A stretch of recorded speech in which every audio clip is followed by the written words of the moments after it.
estamos de volta com o programa Estúdio 36. E a gente começa esse bloco falando do momento literário.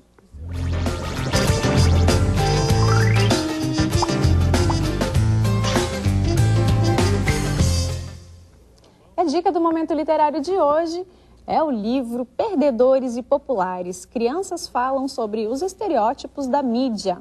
Um livro que ajuda a entender como as crianças se relacionam com personagens apresentados pela mídia e como isso pode influenciar no comportamento delas. A autora cita como exemplos alguns episódios mais apreciados atualmente pelas crianças. Esses seriados têm como tema a forma como os grupos sociais e também os jovens se constroem e também se dividem.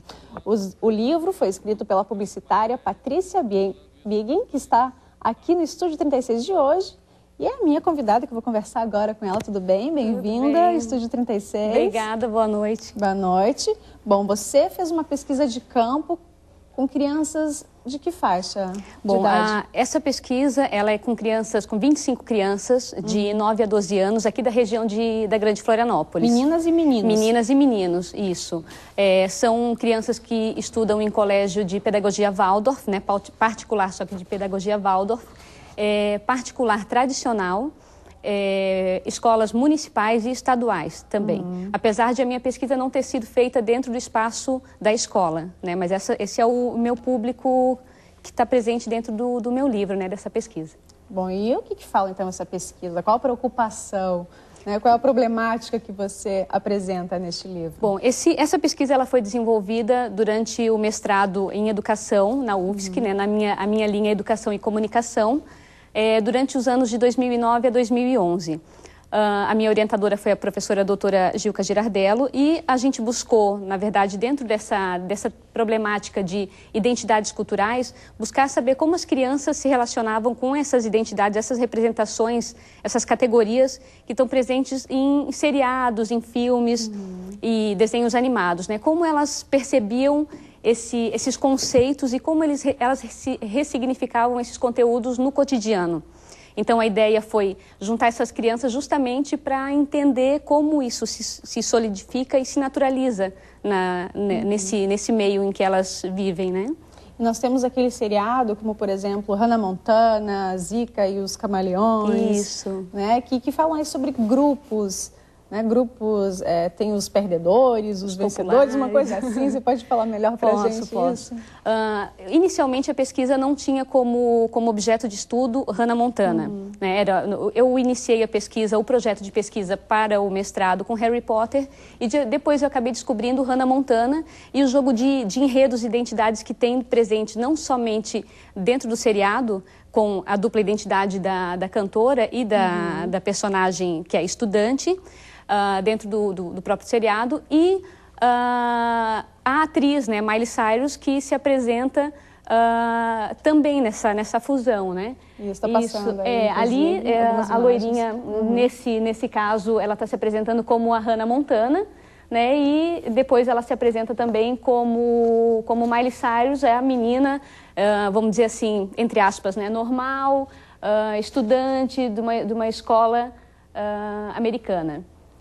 E aí dentro do Hannah Montana, a gente consegue perceber clara divisão de grupos, assim, ela não cita exatamente os perdedores e populares, mas essa questão da menina rica que maltrata os outros, a arrogante, ela parece muito forte. Então eu acabei escolhendo o Hannah Montana para ser o objeto desse estudo, justamente por essa forte diferença, né, entre as meninas bem arrumadas, as arrogantes, essas populares e as perdedoras que estão o tempo todo sofrendo de alguma forma esse jogo, assim, junto com, vamos dizer, os perdedores e os populares, né? Claro. E como que as crianças assimilam tudo isso, essas mensagens que são passadas através desses seriados? Então, aí, para entender como isso acontece no cotidiano, eu fui para campo junto com essas 25 crianças, né?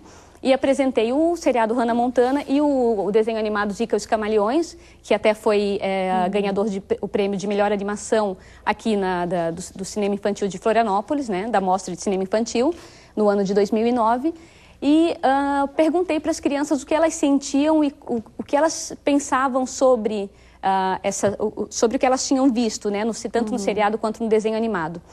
E a primeira coisa que elas comentaram foi das meninas populares, dos excluídos, dos normais. Elas dividiram essas classes, né, essas categorias, vamos dizer assim.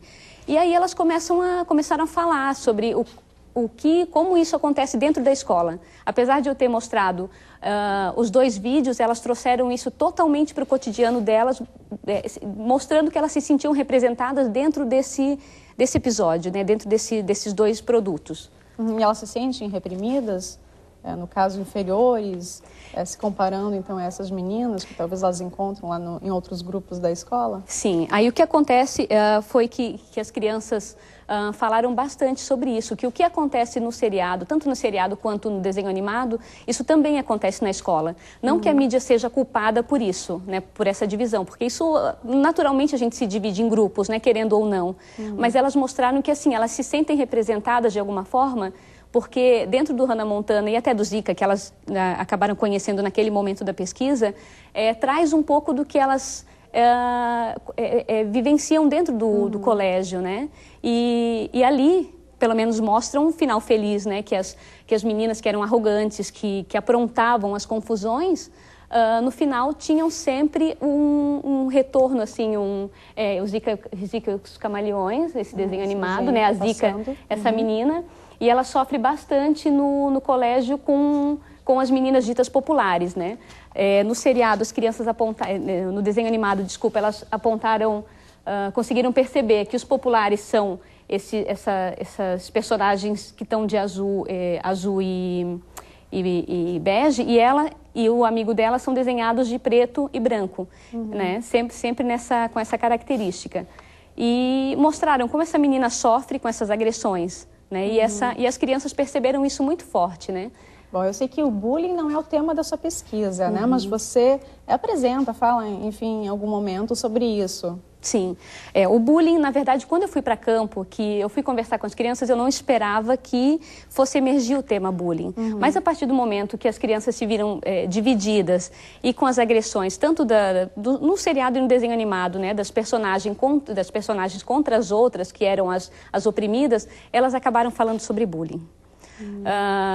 No primeiro momento fica difícil conseguir trabalhar com isso, até porque meu tema não era a violência, e eu acabo apontando alguns indícios de como isso acontece hoje na escola, né? Apesar de a minha pesquisa não ter sido feita na escola, porque eu não queria, por exemplo, limitação de tempo para poder conversar com essas crianças. Eu fiquei realmente bastante, não só tempo como dias conversando com elas sobre isso. E elas acabaram apontando como isso acontece dentro da escola, né? Essas agressões que realmente tem essa ligação com o seriado, né? Que os populares maltratam os perdedores e essa questão da violência. E o que me chamou bastante atenção, que eu aponto no livro, é a fronteira entre a brincadeira e a violência, que realmente é uma linha muito tênue, né? Tem uma passagem no livro que eu comento, as crianças falam, né? Que, mas não, eu brinco com meu amigo de jogar, a gente joga um ou outro no lixo. Aí eu perguntei, tá, mas isso não é bullying? Daí as crianças, não, é de brincadeira, mas se machuca é bullying. Então, assim, eles têm essa consciência, né, de que essa violência, não só os apelidos, como eles chamam, mas essa coisa de pegar as crianças, de brincar, entre aspas, de jogar no lixo, isso também é bullying. Pode gerar, né, lá na frente. Pode gerar lá na frente, né? E geralmente, pelo que mostra no livro, pelas falas das crianças, geralmente quem faz as crianças que fazem isso são as classificadas, como eles falaram, com as populares, né? Que tem esse poder de oprimir as outras crianças que não têm tanto essa como é que eu posso dizer assim, essa autodefesa, né? Elas acabam ficando mais tímidas e acabam não se defendendo dessas violências, né? Bom, você é publicitária e fez esse mestrado em educação, Em né? educação. Você tem uma dissertação de mestrado, no caso esse trabalho é resultado de uma dissertação de mestrado. E, bom, e a gente também pode falar, eu acho que faz sentido também sobre todo esse poder que a mídia tem sobre as crianças. A televisão hoje, as crianças têm acesso à televisão, aos programas, à internet, né? Como que os pais fazem para controlar, seja programa, seja esse conteúdo que as crianças têm acesso né? Como é que eles podem controlar ou, de repente, até conhecer alguns programas? Esse meu filho pode assistir, esse não sei, assim, como é que eles poderiam ajudar? E, inclusive, também os professores, isso vale para os professores também. Com certeza, essa tua pergunta é ótima, assim, porque eu faço parte dentro da UFSC, dentro da minha linha de Educação e Comunicação, do NICA, que é o Núcleo Infância, Comunicação e Arte. E dentro desse grupo, nós desenvolvemos várias pesquisas, né? Não só a minha dissertação, mas tem tese de doutorado, tem outras pesquisas que são desenvolvidas dentro desse grupo do NICA, né? Então, nós buscamos entender como esses produtos da mídia, como esses significados são inseridos dentro do cotidiano.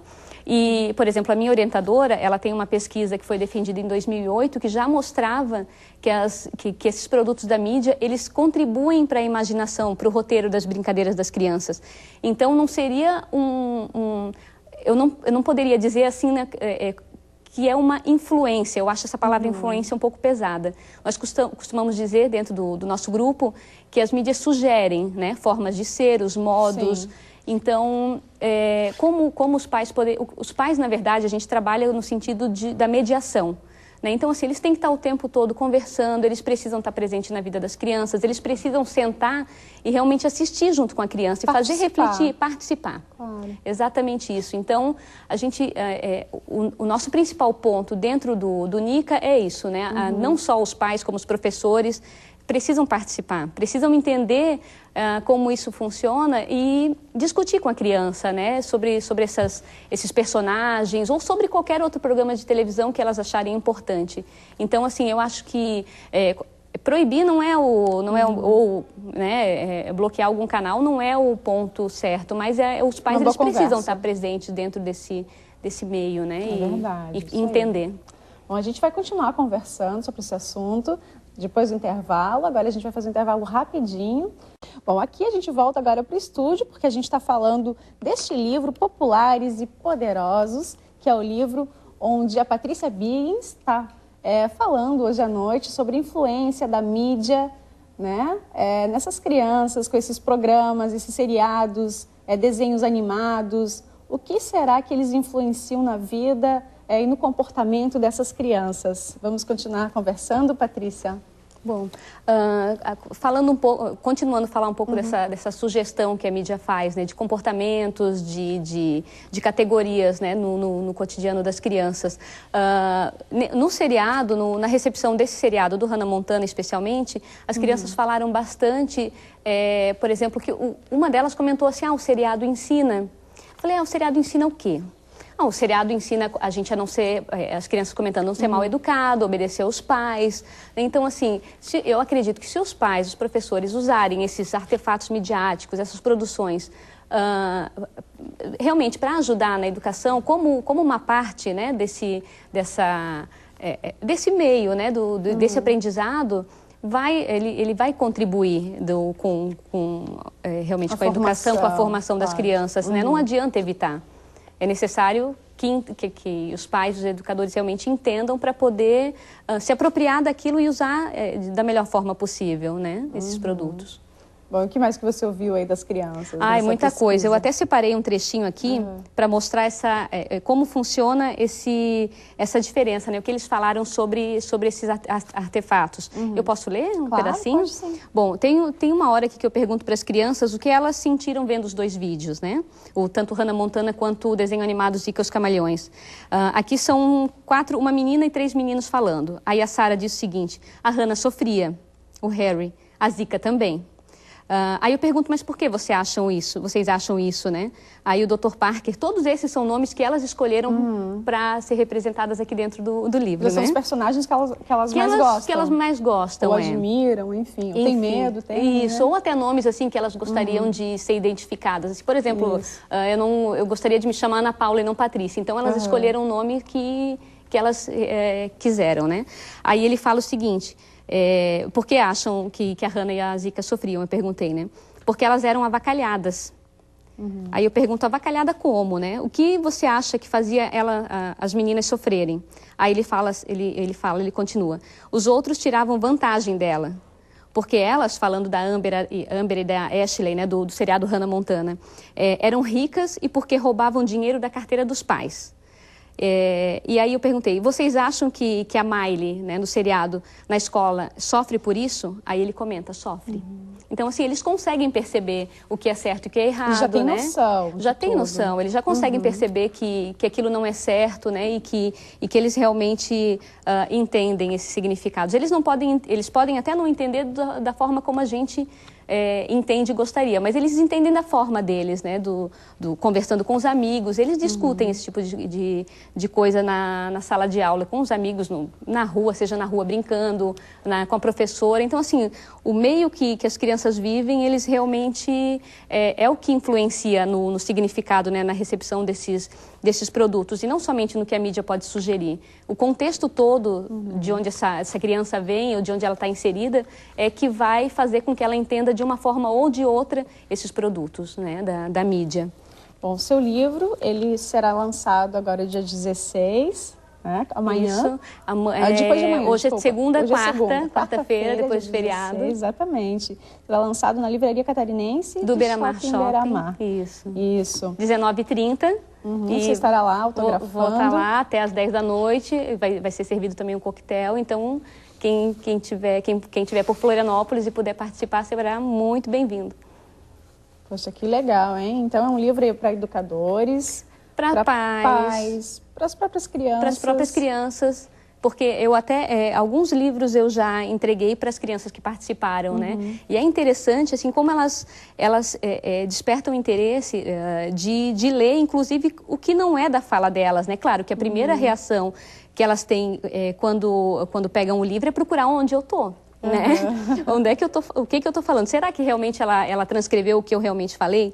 Mas mesmo a parte onde eu coloco uma teoria um pouco mais pesada, vamos dizer assim, para a criança, que é a parte que eu falo sobre os estudos de recepção, sobre outras pesquisas, não só no Brasil como no mundo, as crianças ficam interessadas em saber o que outras comentaram, né? Por exemplo, não só no NICA, no grupo que eu participo, grupo de pesquisa, mas em outros países também já tem bastante pesquisas com estudos de recepção de mídias por crianças, né? Por exemplo, tem um pesquisador, o David Buckingham, que eu uso bastante na minha pesquisa, que ele fala, ele traz nas pesquisas dele o que as crianças falam e sentem sobre as mídias. E ele traz dizendo que, sim, precisa ter essa mediação dos pais, dos educadores, né? Todo mundo precisa prestar atenção no que a criança está vendo, no que ela está ouvindo, nesses discursos todos, né? Mas ele também comenta que as crianças, sim, entendem, né? De alguma forma, elas já conseguem refletir sobre esses conteúdos. Então, assim, eu espero contribuir para que as pessoas vejam as mídias não como vamos dizer assim, um mal da sociedade, né? Porque não é só isso, né? Todo o contexto, a educação em casa, na escola e as crianças têm acesso, têm acesso a tudo. Elas vão olhar, não adianta proibir. Não adianta, não é o melhor caminho. É conversar e participar. E participar, com certeza, né? Tem que participar. Porque as crianças hoje elas sofrem, né? Sofrem. Na escola, de bullying, que a gente estava falando. Com tudo, a violência está aí, né? Então, exatamente. E até em casa, os pais às vezes brincam, não sabem, né, as consequências que essa brincadeira pode ter depois. Não, tanto que tem uma passagem no livro que uma das crianças comentou, eles chamam, de uma escola municipal, né? O grupo da escola municipal, eles comentam o seguinte, que tem uma criança no meio deles ali que é bastante violenta com eles, com o grupo todo, com os amigos na escola. E aí eu perguntei, mas por que você acha que é dessa forma, né? O que acontece com essa criança? E eles comentaram que ela apanha muito em casa. Então, assim, tem dias que ela chega para estudar com hematomas na perna. Então, eles chegaram a me dizer assim, não, mas a gente não culpa esse menino de ele vir bater na gente. Porque é só isso que ele aprende em casa. Então, assim, culpar única e exclusivamente a mídia não dá. Não dá, né? Então, a criança aprende com tudo. Que faz parte aí do relacionamento, do dia a dia da criança. E tem que prestar atenção na mídia também, né? Não só nisso, tem né? Que ficar ligado, tem que ficar ligado e acompanhar. Verdade. Os pais têm, né, eles precisam estar bem espertos, né? Com certeza, com tudo, né? Atentos, olhar o que está acontecendo na escola, olhar o que está acontecendo em casa, qual a amizade das crianças, né? Tentar conhecer esses amiguinhos e tentar levar essa criança da melhor forma. Ser amigo do filho. Com certeza, amigo do filho. Melhor caminho. É verdade. Eu quero agradecer muito a sua presença aqui no Estúdio 36. Nossa, Patrícia, eu que agradeço. Muito obrigada.